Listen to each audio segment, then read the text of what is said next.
Hey, all happy Labor Day. I hope you all have a fun-filled day planned ahead of you. As you can see, Trenton's already ready to go. He's going out. He's taking the summer out with a bang.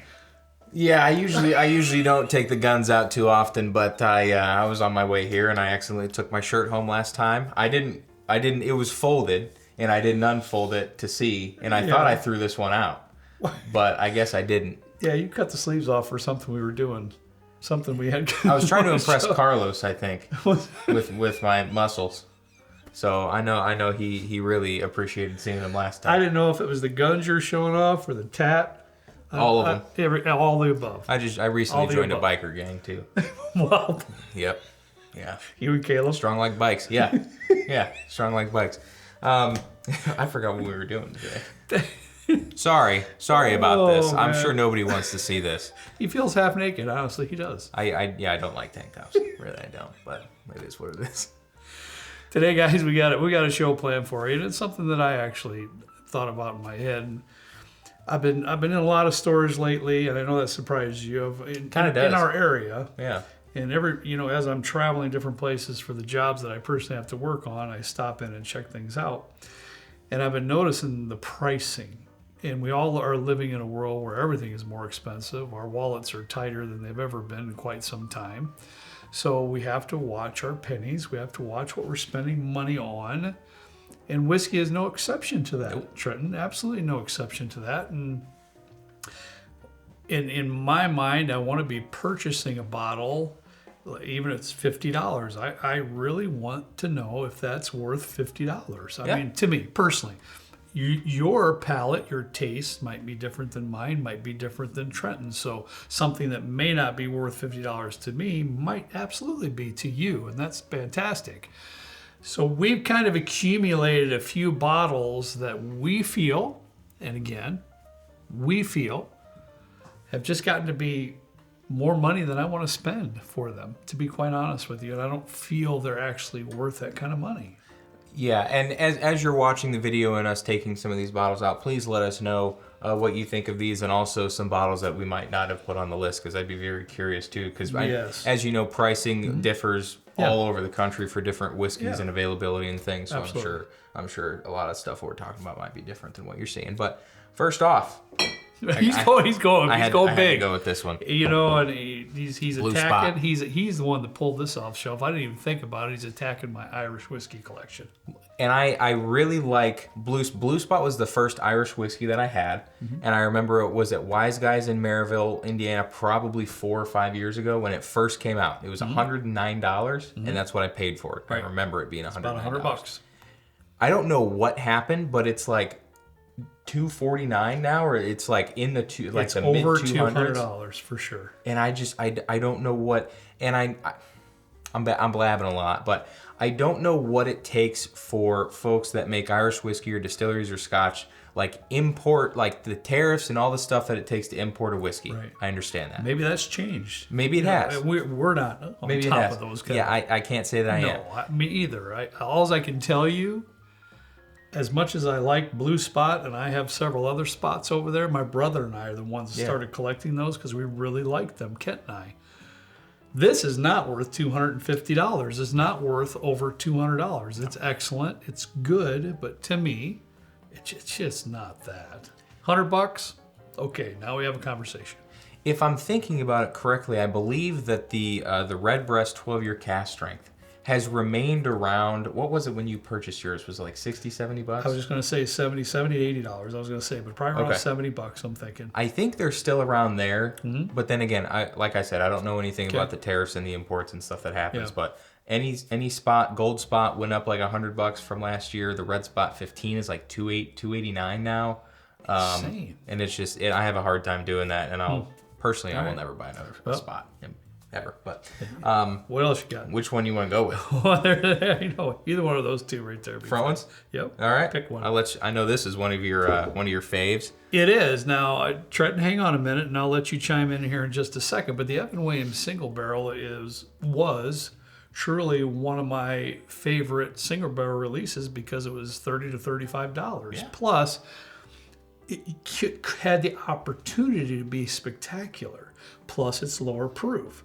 Now, they do have some irregularities in the barrels. Yeah. I found that more with the Evan Williams, I'm pretty sure, than any other single barrel that I've had. It's a lot of disparities. Most of them are all of them be okay. Some of them be spectacular. Yeah. Some of them are pretty good. $30 to $35, you couldn't go wrong. And then they changed it to a Kentucky only release or distillery only release. That was really weird. It was like I remember it being like $32.99 in our area or $35.99, and then they pulled it off the shelf here, and it was Kentucky only. And then we were doing a barrel pick in Kentucky and saw it on the shelf for like $55.99. Yeah. And I almost fell off my seat. Now I've heard they're supposed to come back out again. Is that accurate? They're back. They're back. Yeah, are they back? But for like double the price that they used to be. Yeah, that's what you told me. That's like 1.5 to 1.75x in price. Wow. After the whole taking it on Kentucky only debacle thing. So I don't understand what happened with this one. Yeah, no thanks. There's plenty of other single barrels, in my opinion, that's going to be in that $50 to $60 range that are much better than this one here. Yeah. Oof. I'm going to go with this one. Okay. Henry McKenna, 10-year. I know Kent really liked this one a lot. This was one of my favorites, and anytime I used to see one up until about 2 years ago, I would purchase them. Mm-hmm. And I don't know about anywhere else, but in Indiana, it was like maybe $40, wasn't it? It was 40 bucks. About $40. And then this wasn't like a readily available thing. They'd pop up every couple of months, and I'd pick one up. But anymore, they're like $64 or $64.99, $69.99 in our area at least. Yeah. And I just think I have one from like 2020 or 2019 that I have been nursing because I absolutely love it. And the ones that I've had, and granted, I believe that this is a single barrel. The ones that I've been getting or trying that are a little bit more recent after the price adjustments just are not as good. Yeah, I've heard that too. I've heard a lot of people say that. Yeah. And it's a shame because Henry McKenna's fantastic stuff. At least it was back in the day. Yeah, it used to be a highly collected bottle. Right? Yeah. We'd all, we'd have our little texting thing going on when they say, hey, it's $42 over so-and-so or what. And it's always good, but $70 and you're rolling the dice. Yeah. And I don't know. There was a time where I had probably five or six of them on backup. Mm-hmm. I drank them that much and I liked them. I used to mix this stuff in cocktails here and there, depending. If I ended up getting a single barrel that I didn't really care too much for, I was like, oh yeah, this would be a good mixer. Sure. But anymore, $70 for a mixer? Yeah, something to think about. What are we going, green, blue, or red? Brother, that's all you there. There's one in particular I'm waiting on. This one? That one there. The Whistle Pigs? Here, I brought this Trent. I don't know if you want to try to taste this or not, but I'm looking for a little help here. That's what I'm looking for. I do have quite a few people who message me asking why don't we do a Whistle Pig review or a Whistle Pig distillery review. And my answer is always the same. I just don't have enough bottles of Whistle Pig in order to do the review. I had a very kind gentleman send me a bunch of samples of different Whistle Pig products, but we don't have the bottles. Now, I have had a couple of the 10 years down here in the bar, probably two, and at that point they weren't that expensive. I don't know what they are now. I don't know. I haven't looked for one in a while. I do have the piggyback there. There's one back there I haven't even opened yet. The 6 year? Yes, the 6 year like $40. I have one. Yes. It's pretty good. Yeah, and so with that, I felt, that'd be, a pretty good roll of dice there. But I haven't opened that one, so I can't say anything about that. This 15 year I've had in the bar, that was when I was on the spending spree several years ago, where I kind of wanted a lot of the stuff that was, had some dollar amounts to it. And I honestly don't even remember what I paid for it, but I'm sure it was it was a few C notes. Yes. I'm sure of that. Yeah. So my question to all of you, and this is just me talking, just one of your buddies, that's it. I don't get it. To me, it's not bad. It's not bad. It's not a bad rye whiskey. But to me, it's just not that great either. Trenton, I don't even know anything about it, to tell you the truth. So Trenton told me a little about it before the show. I'm not all that into Whistle Pig. I honestly don't even think I own one. I've been fortunate enough to taste some at some gatherings and bottle shares and stuff that I've been to. And specifically, I think it was one of the earlier Boss Hogs, like the 4 or 5. But anytime I see a Boss Hog, I think it's an annual type of thing from Whistle Pig. I don't know if they're age dated, so forgive me for that. But they go up like $150 every single year, and the latest Boss Hog was like $700 or $600 or $700 MSRP. I'm shocked. I'm shocked, and it continues to go up in big increments every year. That's what shocks me. I see them on the shelf. I'll see one somewhere or other, and I will take a look at it just because I'm curious. I would never purchase that though. But hey, I have never tasted a Boss Hog. I don't remember. Not one time. So that's why I'm asking for a little help here. I don't remember the one that I had being fantastic. I think it was good. And I've seen the first release of Boss Hogs on a secondary market go for like $11,000. And I don't understand that either. I don't know where they're sourced from. It says it's imported from Canada, but it doesn't say that it's distilled in Canada. I don't think Whistle Pig is distilling their own, like the 21-year Whistle Pig that came out earlier this year or late last year. Okay, I didn't see that. I think that was $800 MSRP, and it was like, it was like the Kentucky All Confiscated, right? It came in this really nice, almost, it was a kind of a gimmicky, but you had to like push down on it, I think, for it to open. Okay. If I'm thinking of the right one. So the packaging was... The packaging was immaculate. Yeah, but I didn't try it, and I also haven't heard anything about it. But I'd like you to try it. I did. I'm not too thrilled with it. I didn't see that. You're not, because you're the rye whiskey guy. I mean, I think it's pretty good. Don't get me wrong. I think it's pretty good. It's got some good flavor notes in there. Doesn't blow me away by any stretch of the imagination. I don't sip that and go, wow, that's good. That's probably a little bit more expensive. And I'm not just saying this to say it, but I think honestly, if I was to have like an old Overholt 114, oh sure, I would prefer that. Some of the ryes you've been bringing down here as of the last several months, Trenton, would much rather have than that, and that's a fifth of the price. And I'm looking for some help here. So if you have an adverse opinion, I'd like to hear it. I really would. So we'll go with this one next because this was one of yours. It is. I only have two. I think I have the Peri Peri and then I have this one. Foregate. I only have a couple, honestly, because even back then I didn't really want to spend $200 or $200+ on a bottle. Yeah. You know, and it's.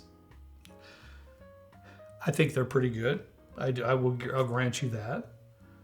But I think there's so much better ways you can spend that $200 to $250. Yeah. You know, on other bottles than one bottle of Foregate. That's just me. I have the Port Peri Peri, and I remember paying $229 for it because I had heard really good things about it, and I opened it and I've maybe had 2 ounces out of it or less. I didn't think it was that great. And you know, I purchased the Sagamore Port. Right? Yeah. Which one would you rather have? I would rather have the Sag Port. Without question. For me, it's also a good topic of conversation, I think, for this and the Foregate. Really anything else over here, but these, since I feel like these might be in a similar price point. I know that there are people that are massive Foregate fans. There's some guy that buys pretty much every Foregate that Harry has, and I'm happy for you. That's fantastic. Absolutely. It's just maybe I've purchased the wrong ones. The Port Peri Peri, I honestly don't go to really ever anymore. I think there's better ryes for the money, and there's better ryes that I have at home that I can drink and replenish more easily in terms of swiping my credit card at the thing and seeing the price point for it. But let me know what you think of the Foregate, or us about the Foregate, because I'm genuinely curious if you've purchased one, if you're happy with the purchase, and if you continue to purchase. Yeah, especially because I think this is sort of a, like, you know, they are sourcing really good barrels. I don't think that they produce their own distillate. No, I don't think so either. And the only reason I bought this one here, there was some hubbub around. Distilled in Kentucky and Indiana, yeah. There was some hubbub around Whiskey Tube that this particular one was very good. Split stave. How long ago was that? I don't even know. And as you can see, I don't know. Yeah. So obviously I wasn't that enamored that I was like, oh my, okay, I got to get to the next one that comes out. But good. I don't think anybody can say they're not good. But $200 plus good. It's curious, yeah. The last one for me is a little bit misleading. We don't have a Willet Purple Top down here, so I had to grab the rye. I've never owned one. I had one, and then I sold it to somebody for what I paid for it, because I've had a couple different Willet Purple Tops, And they used to be really elusive. You couldn't really see them all over the place. And then as of late, they're popping up a little bit more here and there. And they're like an 8-year product sourced, or I don't know if Willet makes those, because I remember at one point they were sourcing their purple tops from Heaven Hill, at least so I was told, and just some other different places. But you'll see 8-year Willets go for like north of 300, north of 400 even. And I don't know if that's MSRP or I don't know if it's secondary, but I don't understand the Willet kind of price point for some stuff. And I also don't understand their like cryptic barrel numbers where it's like I had what you're talking at about. one point I had a Willet 19-year bourbon. It was a purple top, and it was like barrel 4,000 something. And I emailed Willet and I said, hey, can you tell me like what mash bill this is? They were like, no. And I was like, but you know what mash bill you put in that barrel, Sure, but you're not going to tell me what I purchased? And they were like, yeah, no, we can't share that information. So, and I don't understand it. I love Willet's ryes. I just purchased an 11-year Willet rye. boy, some of those aged ryes are just phenomenal. And I cannot say any bad thing about Willet ryes apart from I think they're a little bit too expensive. But with the bourbons, I think they're way too expensive. And the ones I've had just don't deliver for me personally. Maybe I got a bad barrel or a mash bill that I didn't particularly care for. Yeah. But I wish that Willet's transparency was a little bit more instead of being this like cryptic thing. Like Rare Character has their different like legend. It's like RIO or like HRB is high rye bourbon, Okay. and like they put it on there. They're very transparent as much as I'm sure they can be. I just wish that they could do that with their barrel numbers. At least tell me what I just purchased. That's weird. I have tasted a purple top, a Willet purple top, a couple of occasions. Okay. And actually, when Nate came down here at the basement, Everyday Drinker, he shared a little bit of a pour with it. And I thought it was very good. Mm-hmm. Now, with that in mind, only a couple times I tried it, it didn't spark in my brain. I got to find one. Yeah. I got to have one in the bar. I just got to have one. Mm-hmm. Because I know they're several $100s. Yeah. So that's just me. That's just me. And I just see them keep going up. Mm-hmm. I remember at one point seeing one for MSRP for like $229, kind of similar to how Four Gates pricing is, and now it's like north of $3, north of $4. Yeah. And we don't see them in Indiana too much, so I'm going off of photos I've seen from like Total Wines and different receipts from different places. So keep that in mind and take that with a grain of salt when I talk about Willet. Yeah. But just very curious this whole lineup. Well, I thought the lineup was good because we have a few in here that were somewhat lower dollar. Now they're kind of double, but they're still not extremely expensive. Yeah. We got an Irish whiskey that just went absolutely bananas. Yeah, it's a shame in price, and we have a rye whiskey up here, the Whistle Pig, that I just need some direction here. Yeah. I just need some direction of why they expect to get hundreds of dollars for releases that for what I've had, I just don't seem to be overwhelmed by them. And then the Four Gates, that's been around for a while. I think they've done an exceptional job for the most part of what they do and what they put out there. However, this is a different time that we're living in right now. We spoke about that at the beginning of the video. We got to pinch some pennies. We got to be careful what comes out of our wallet. So especially when a McChicken's almost $4. When you got to have that. I know. Just a plain McChicken, and it's like $3.29 or something. What happened to the dollar menu? You know what? Honestly, it wasn't a couple summers ago, Trenton, that I got. And it was a bad habit, but it was cheap when I was driving around working. I could get the $5 thing. The combo, yeah. I get the McChicken and the fries and the drink for $5. I used to get, when I worked at Brummett Elementary School, I used to get 2 things from Taco Bell every day off the dollar menu, and my lunch was $2. And they discontinued that item, but they really just changed the shell and called it something else. Yeah. But it's like $4 per thing now. Sure. Which is a bummer. But anyways, this is just kind of a like help educate us about maybe what we might be missing on why these things have gone up, or what the deal is with we're pulling out of everywhere but Kentucky, and then we're gonna go back to Kentucky. Was that like them going back and say, that was a terrible idea, or what? I don't understand this, and really anything else up here. So that's our list. That's our bottles for today, guys. We'd love to know what yours is. Yep, there you go. That's a fact. And we'd also like to read if you disagree. I would love to hear that. And if you got more information and if you're well qualified on WhistlePig and you stand behind them, I'd really like to know that too. Also, if you like the tank top and want to see it make another appearance, feel free. I can tan up a bit. I got a little bit of a farmer's tan going on right now, but I don't go outside a whole lot, so I can make it. I couldn't believe it when he walked out of that room over there. That I got seriously. Come on now. But hey, it's Labor Day, so get off and enjoy your day. Everybody, have a great time. Hope you're not working. I got to work a little bit. That's the way it goes, though. It is what it is. Yeah, half a day. It'll be fine. All right. As always, we ask you all to please drink responsibly. See you next time right down here with Trent and me in the good old basement bourbon bar. See you later.